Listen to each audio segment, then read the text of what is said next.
এক ধনী ব্যবসায়ী ছিল। সে প্রচুর অর্থ উপার্জন করত এবং সম্পদের জোরে সবাইকে তুচ্ছ জ্ঞান মনে করত। তার মুখে অহংকার ভরা কথা, আমার কাছে সবকিছু আছে, আমি চাইলে টাকা দিয়ে সব সুখ কিনে নিতে পারি, পৃথিবীতে এমন কিছু নেই যা আমার নাগালের বাইরে। একদিন সে বুদ্ধের খ্যাতি শুনে কৌতূহলবশত দেখা করতে গেল, কিন্তু ভেতরে ভেতরে ভেবেছিল, আমি এত ধনী, আমার কোনো জ্ঞানীর পরামর্শের দরকার নেই। বুদ্ধের সামনে গিয়ে সে অহংকার ভরা কণ্ঠে বলল, প্রভু, আমার ধনসম্পদের জোরে আমি সব কিছু করতে পারি, সুখী হতে আমাকে কারো উপদেশের প্রয়োজন নেই।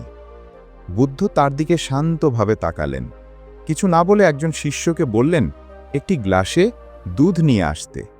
দুধ হাতে নিয়ে তিনি ব্যবসায়ীর দিকে বাড়িয়ে দিয়ে বললেন, এই দুধটা পান করো। ব্যবসায়ী অবাক হলেও গ্লাসটি নিয়ে ধীরে ধীরে দুধ পান করল। তারপর বুদ্ধ প্রশ্ন করলেন, এই দুধ কি তোমার খিদে মিটিয়েছে? ব্যবসায়ী মাথা নেড়ে বলল, হ্যাঁ ভগবান, সাময়িক খিদে মিটেছে। বুদ্ধ মৃদু হাসলেন এবং বললেন, ঠিক তাই, অর্থ দিয়ে তুমি দেহের খিদে মেটাতে পারো, সুন্দর খাবার, বিলাসবহুল বাড়ি, আরামদায়ক জীবন সবই পেতে পারো, কিন্তু মনের খিদে, সেই শান্তির তৃষ্ণা, সত্যের অন্বেষা, করুণার আলো, এসব কখনো টাকা দিয়ে কেনা যায় না। মনের তৃষ্ণা মেটাতে হলে সত্য পথে চলতে হবে, দয়া আর সততার আশ্রয় নিতে হবে।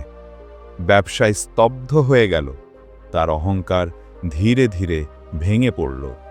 সে বুঝল, অর্থ বড় হতে পারে, কিন্তু অর্থ দিয়ে হৃদয়ের প্রকৃত শান্তি কখনো কেনা যায় না।